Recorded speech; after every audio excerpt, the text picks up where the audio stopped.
성경절 히브리서 12장 1절과 2절의 말씀을 함께 낭독하겠습니다.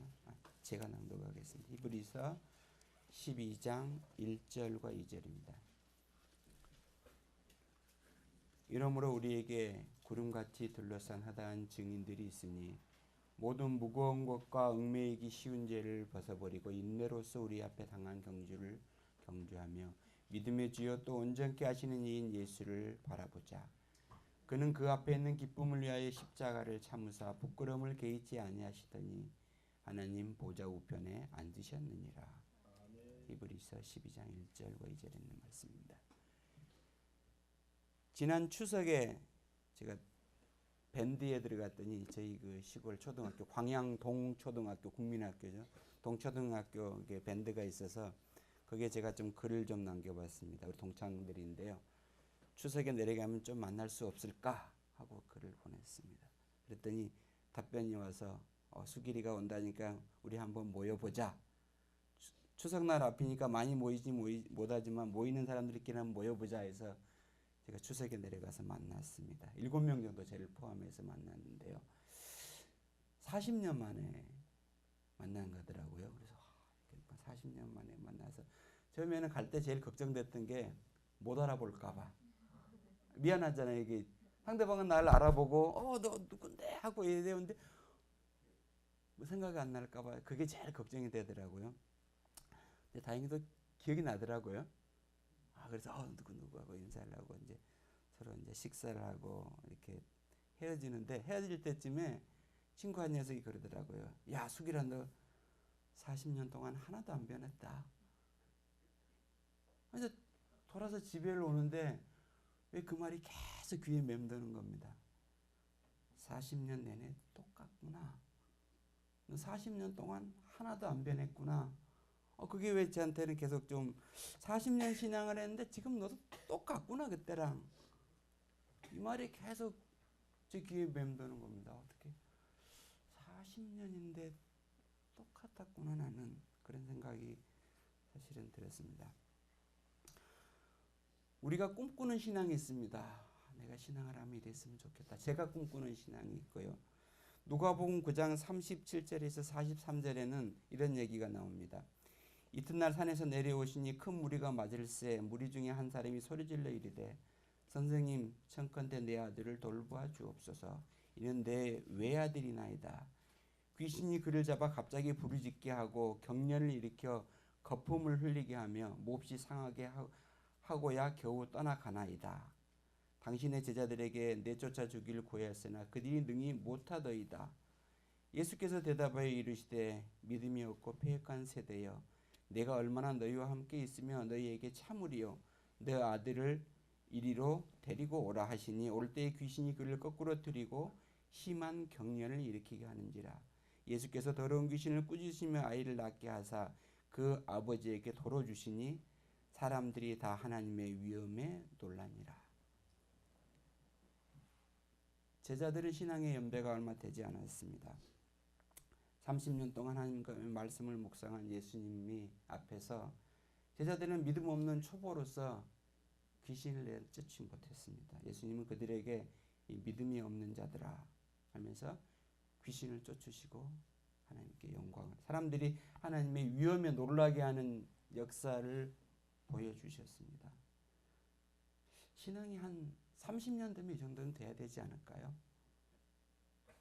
처음 시작하는 제자들과 달리 내 신앙이 저 모태교인인데 30년, 50년이 되면은 어떤 좀 다르고 믿음이 적은 자들아 하면서 하나님께 영광을 돌릴 수 있는 일들이 우리 주변에 일어나야 되지 않을까 저는 꿈꿔봅니다. 요한복음 4장 1절부터 42절에는 제가 성경에서 가장 가슴 설레이며 읽는 성경 말씀이 나옵니다. 여러분이 잘 아시는 것처럼 예수님과 사마리아 여인과의 만남입니다. 저는 이 내용 읽는 걸 굉장히 좋아합니다. 평범했던 어느 날 낮 시간에 성별이 다른 두 남녀가 만났고 또 뿌리도 다른 유대인과 사마리아인이라는 또 뿌리가 다른 사람이 만났고 한 사람은 그 당시에 존경받는 선생이었고, 한 사람은 부끄러운 여인이 야곱의 우물가라는 곳에서 만났습니다. 그리고 두 사람 사이에 몇 마디의 대화가 오고 갔습니다. 물을 좀 달라. 어찌 유대인이 나에게 물을 달라 하나이까. 내가 누군지 알았더라면 영원히 마르지 않는 생수를 나에게 구했을 텐데 내 남편을 데려오라. 이런 여러 마디의 대화가 이어지고 있습니다. 그런데 잠시 후에 이 여자가 변한 겁니다. 변화도 엄청나게 변하고 온 동네가 예수를 믿게 되는 그런 일들이 일어나죠. 저는 왜 이 성경 말씀을 좋아하냐면 여기에는 아무 기적도 일어나지 않았고 아무 이적도 일어나지 않았습니다. 제가 의사로서 예수님은 쭉 환자를 보다가 눈먼 자도 고치시고 안진병이도 일으키시고 하는데 그런 일을 보면 놀랄 것 같아요. 와, 저 사람 정말 능력 있는 사람 같다라고 하면서 그 사람을 따를 것 같은데 여기에는 아무 그런 얘기가 없습니다. 그냥 두 사람이 앉아서 대화를 나누는데 앞에 있는 한 사람의 인생이 완전히 바뀌는 역사를 보면서 내가 신앙을 하면 저런 힘을 보일 수 있는 신앙이 되지 않을까 생각하면서 이 사마리아 여인의 이야기를 보면서 예수님은 어떤 모습을 보여주었길래 어떤 대화를 나눴길래 이적도 있지 않았고 아무 평범한 날이었고 평범한 일이었고 평범한 우물가에서 두 사람이 대화를 나눴는데 한 사람의 인생이 뭔가 큰 걸 보고 뭔가 위대한 걸 보고 변하는 것을 보면서 우리의 신앙이 좀 이래야 되지 않을까. 내 신앙이 좀 한 30년 40년 하면 이런 모습은 보여줄 수 있어야 이게 내가 신앙을 했다고 하지 않을까. 그런 생각들을 많이 가져보면서 혹시 나도 그런 모습이 되지 않을까 하는 기대감에 이 사마리아 여인과 예수님의 얘기를 읽을 때마다 그런 걸 꿈꾸면서 그런 내 모습을 좀 상상하면서 가슴 벅차게 좀 성경책을 많이 읽어보고 하고 이 성경을 읽을 때 저는 제일 제 삶에 있어서 가장 좀 벅차오르는 성경책이라고 하는 그런 생각들을 가져봅니다. 그런데 현실에서 우리의 신앙은 어떨까요? 시편 73편 3절의 말씀부터 제가 한번 읽어드리길 원합니다. 시편 73편 3절입니다. 이는 내가 악인의 형통을 보고 오만한 자를 질투하였음이로다. 저희는 죽는 때에도 고통이 없고 그 힘이 건강하며 타인과 같은 고난이 없고 타인과 같은 재앙도 없나니 그러므로 교만이 저희 목걸이요 강포가 저희의 입는 옷이며 살찜으로 저희 눈이 솟아나며 저희 소득은 마음의 소원보다 진하며 저희는 능욕하며 악하게 압제하여 말하며 거만하게 말하며 저희 입은 하늘에 두고 저희 혀는 땅에 두루 다니도다. 그러므로 그 백성이 이리로 돌아와서 잔에 가득한 물을 다 마시며 말하기를 하나님이 어찌하랴 지극히 높은 자에게 지식이 있으랴 하도다. 볼지어다 이들은 악인이라 항상 평안하고 재물은 더하도다. 성경에서 예수님은 악인들이 바라볼 때 뭔가 위대함이 있어서 그들을 압도했는데 우리의 현실에서는 우리는 악인들을 보면서 그들에게 압도당하고 있는 얘기들을 기록하고 있습니다. 아니 왜 저 사람은 악인의 형통을 보고 오만한 자를 질투하고 있고 그들의 삶을 보니까 소득도 많고 일도 잘 되고 그렇다고 해서 또 건강기별을 안 지켜서 그 사람이 병이나 걸리면 거봐 잘못된 신앙하니까 저렇게 되는 거지 하고 위안이라도 받을 텐데 아프지도 않고 자녀들이라도 속을 썩이고 말썽을 부려서 거봐 하나님을 믿지 않고 신앙하니까 저렇게 되잖아.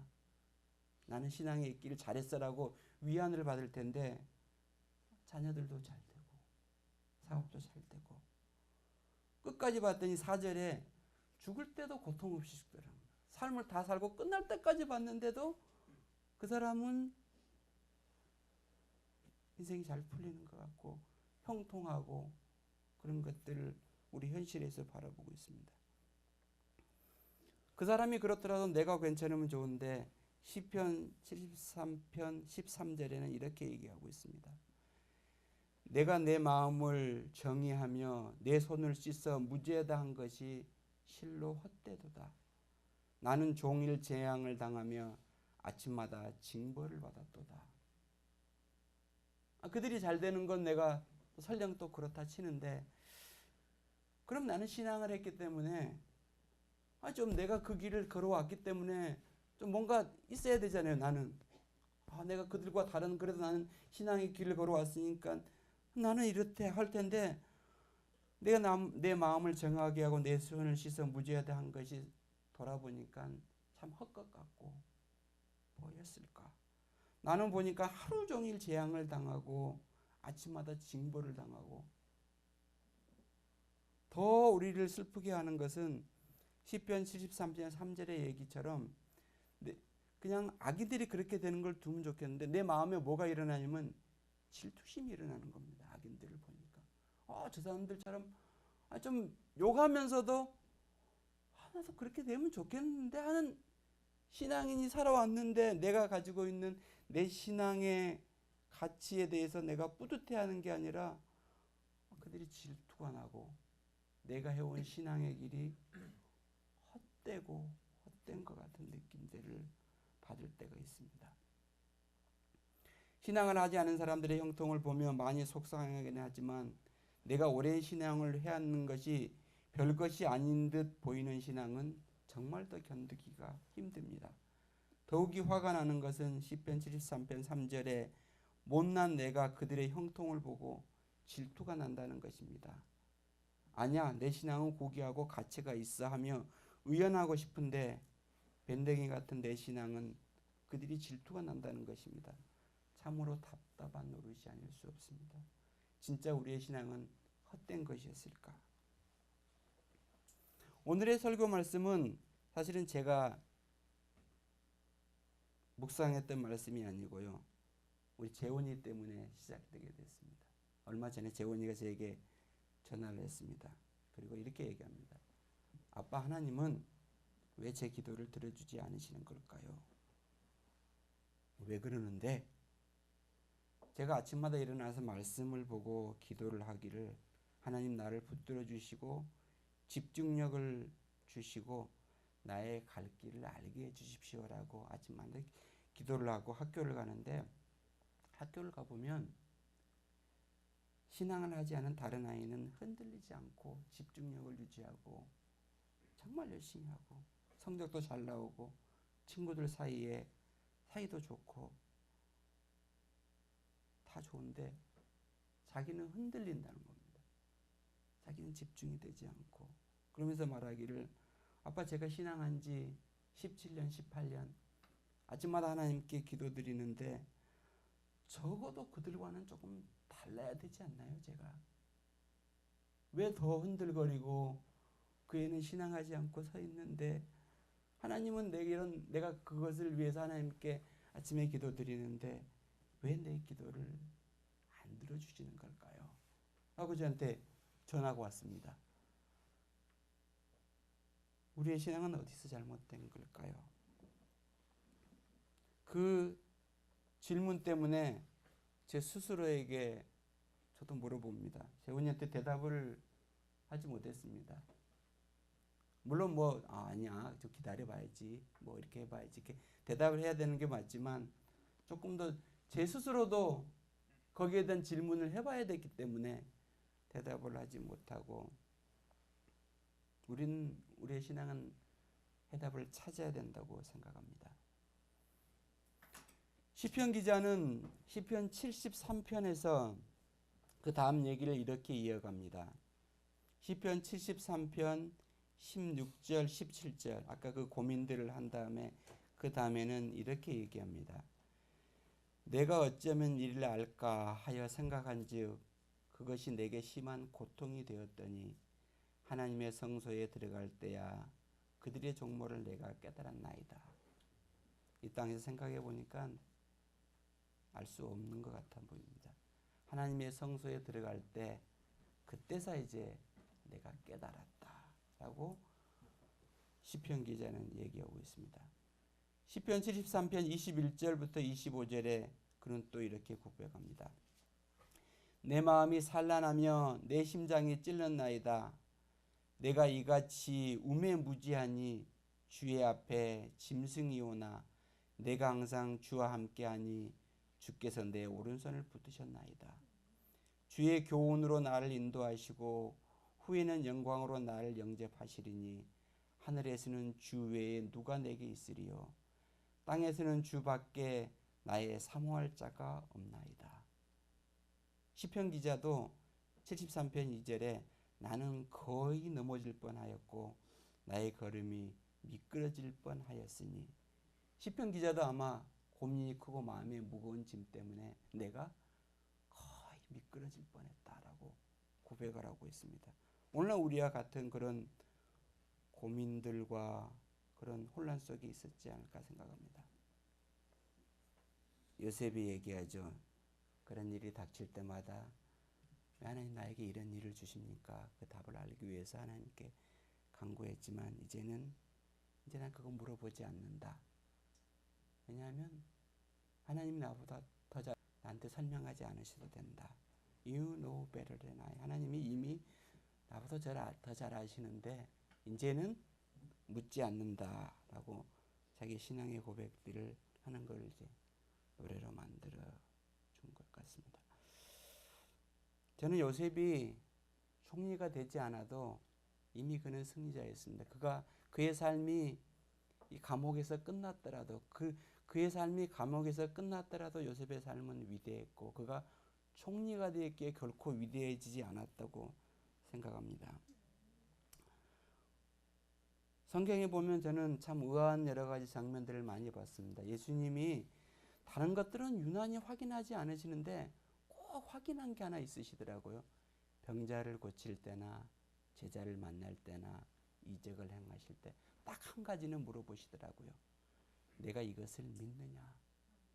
아니면 설령 그때 묻지 않더라도 고쳐주고 나서 너의 믿음이 너를 구원하였다. 너에게 주어진 이 모든 일은 이 변화나 너의 병이나 너의 생각이나 이런 것에 가장 주된 요인은 너의 믿음이다라고 예수님이 꼭 지적하시더라고요. 왜 믿음을 찾으실까? 어떤 것들을 좀 이해하게 해주시지. 어떤 것이 이해가 돼가지고 내가 받아들이면 우리가 그런 걸 뭐라고 그러냐면 지식이라고 그러죠. 어떤 게 이해가 돼서 내 것으로 받아들이는 걸 지식이라고 그러는데 이해가 되지 않는 것을 내 것으로 받아들일 때 우리는 그것을 뭐라고 그러냐면 믿음이라고 그럽니다. 하나님은 왜 자꾸 지식을 주시지 좀 이해하게 해주셔갖고 우리가 하나님을 좀 따라가게 하시지 왜 그렇지 않으시고 믿음이 너를 구원했다. 믿음이 내게 있게 이랬다. 왜 그러셨을까? 지식은 우리를 변화시키지 못합니다. 깨달음이 올지 모르지만 그러나 믿음이 이르러 올 때 사람은 변한다고 생각합니다. 그래서 예수님은 그때마다 병자를 고칠 때마다 사람을 변화시킬 때마다 육신의 병을 고칠 때에도 항시 내 믿음이 어디 있느냐? 내 믿음 때문이다. 그 다음에 네가 나를 믿느냐? 라고 이렇게 물어보십니다. 하물며 육신의 질병이 아닌 우리의 품성과 우리의 사람을 바꾸는 데 있어서 하나님이 그거 물어보지 않으실까요? 너 나 믿니? 네 믿음이 어디 있니? 네가 지금 이렇게 세상을 보고 이해하지 못하는 일을 만났는데 너 그거 믿니? 라고 물어보시리라고 저는 생각합니다. 정로의 계단 97페이지에 이렇게 기록하고 있습니다. 자신과 더불어 싸우는 싸움은 지금껏 있었던 가장 큰 싸움이다. 우리 자신을 하나님께 드려서 우리의 마음을 그분께서 완전히 지배하게 하는 일은 어려운 일이다. 그러나 우리는 하나님께서 우리를 지배하도록 허락해 드려야 한다. 그렇지 않으면 그분께서 우리를 새롭고 거룩하게 만들어 주실 수 없다. 또 115페이지에는 이렇게 얘기하고 있습니다. 그대 역시 죄인이다. 그대는 그대의 과거의 죄를 도말하고 그대의 마음을 변화시키고 그대의 생활을 거룩하게 하기 위하여 아무것도 할 수 없다. 그러나 하나님께서는 그리스도를 통하여 그대에게 이 모든 것을 해 주시기로 약속하신다. 그 약속을 믿어라. 그대의 죄를 고백하고 그대 자신을 하나님께 바치라. 그분을 섬기기로 선택하라. 그대가 그렇게 할 것 같으면 하나님께서는 그대에 대한 당신의 약속을 분명히 지켜주실 것이다. 그대가 믿을 때 하나님께서 역사하신다. 그대는 깨끗하고 완전하게 될 수 있다. 그 환자가 고침을 받은 것을 믿었을 때 그리스도는 그에게 걸을 능력을 주셨다. 그대 역시 믿으면 그렇게 된다. 이렇게 말씀해 주셨습니다. 또 장로의 계단에는 이렇게 말씀 한 가지 더 주고 있습니다. 우리는 우리의 마음을 변화시킬 수 없다. 우리의 힘으로 우리의 사랑을 하나님께 드릴 수 없다. 그러나 우리는 그분을 섬기기로 선택할 수는 있다. 우리는 우리의 마음의 힘을 그분께 드릴 수 있다. 그분께서는 올바른 길을 택하도록 우리를 도와주실 것이다. 그리하면 우리의 온 몸은 그리스도의 영으로 지도를 받게 될 것이다. 우리는 하나님을 사랑하게 되고 우리의 사상은 그분의 사상과 같아질 것이다. 라고 우리에게 답을 주시고 있습니다. 우리가 다 이해하지 못합니다. 이 땅에서 다 이해하지 못할 일들이 있기 때문에 하나님께서는 우리에게 믿음을 요구하십니다. 그리고 우리가 하늘나라에 가면 하나님은 그 일들을 설명하시기 위해서 1000년의 시간이 필요하신 것 봅니다.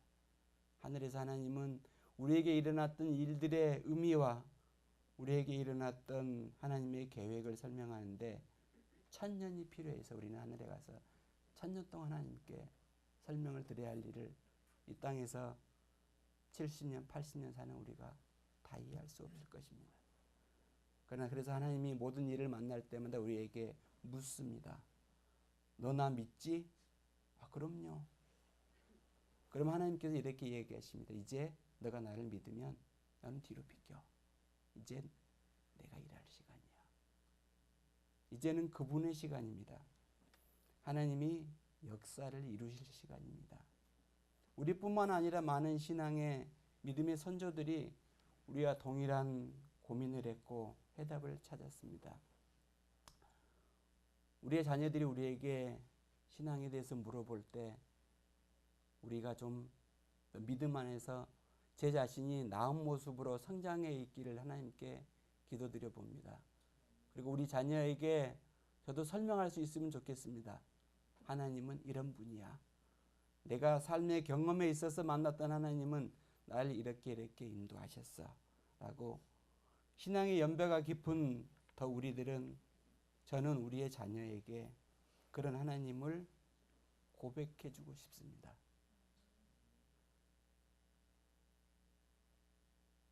처음 주제 성경죄를 함께 제가 읽고 마시려고 합니다. 이런 고민들을 했던 사람은 저희만이 아니었고 많은 선조들이 그런 고백들을 했고 우리에게는 그들의 모습을 지켜볼 수 있는 역사를 하나님께서 축복을 허락해 주셨습니다. 히브리서 12장 1절과 2절입니다. 이러므로 우리에게 구름같이 둘러싼 허다한 증인들이 있으니 모든 무거운 것과 얽매이 쉬운 죄를 벗어버리고 인내로서 우리 앞에 당한 경주를 경주하며 믿음의 주요 또 온전케 하시는 이인 예수를 바라보자. 그는 그 앞에 있는 기쁨을 위하여 십자가를 참으사 부끄러움을 개의치 아니하시더니 하나님 보좌의 우편에 앉으셨느니라. 우리에게 구름같이 둘러싸인 허다한 증인들이 있다고 얘기하셨는데 우리 또한 다른 누군가에게 이런 허다한 증인 중에 하나가 되기를 꿈꿔보며 이 아침에 기도드려 봅니다. 우리의 신앙은 우리의 신앙은 헛되지 않았습니다. 하나님께서는 그 신앙이 어떻게 역사했는지 하늘에서 우리에게 보여주실 거라고 믿습니다. 이 아침에 그런 하나님께 우리의 믿음을 보여주고 우리의 믿음이 우리의 삶을 변화시키는 그런 체험들을 나누고 우리 태능교회가 그런 간증들로 가득 찬 교회가 되기를 하나님께 기도드려 봅니다.